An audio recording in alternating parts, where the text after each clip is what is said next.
Hi, thanks for joining me on the Stay at Home Artist channel today. I'm going to show you how I like to stitch a poppy flower. Personally, on this sampler, this is my favorite flower and combination of stitches. So I'm going to be stitching with two different shades for the center of my poppy here. I'm starting off with the darkest shade, kind of like a dark mustard, and I've got two strands of embroidery thread with my size 10 embroidery needle. I just want to make these as small as possible so I have enough room to add the second circle in the different lighter shade.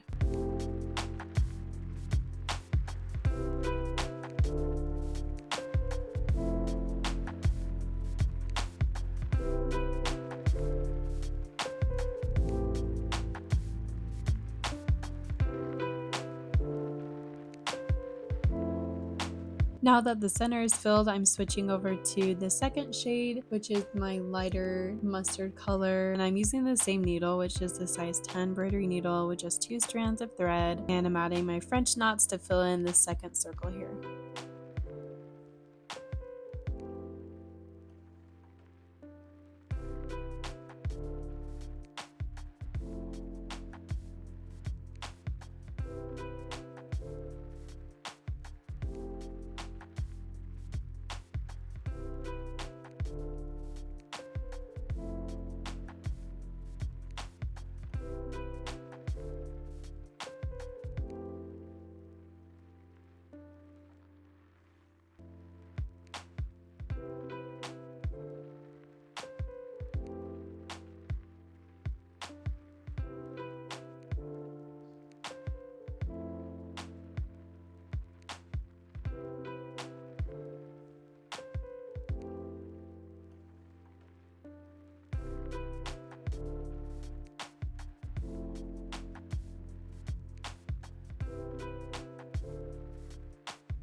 Now that the center is filled in, I'm going to begin my satin stitching on each individual petal. So once again, I'm just using that size 10 embroidery needle with just two strands of embroidery thread, and I'll be stitching each flower petal lengthwise and following the same angle, stitching in toward the center.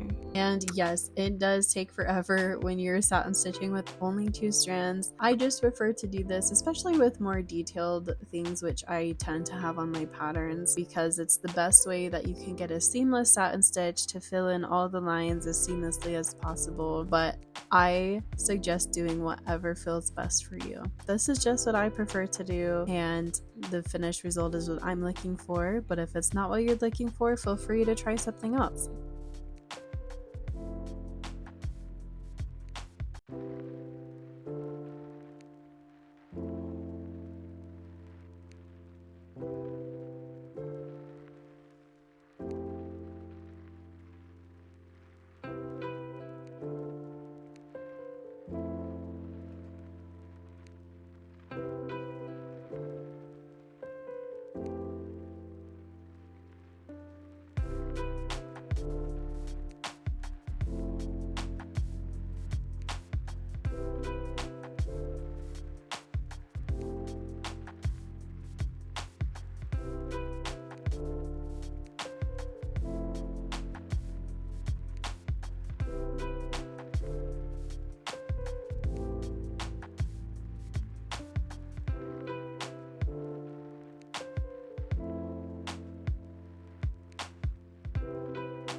And there's our poppy. Very simple stitching methods, but how elegant does it look at the end? I love this flower. I think it's so pretty.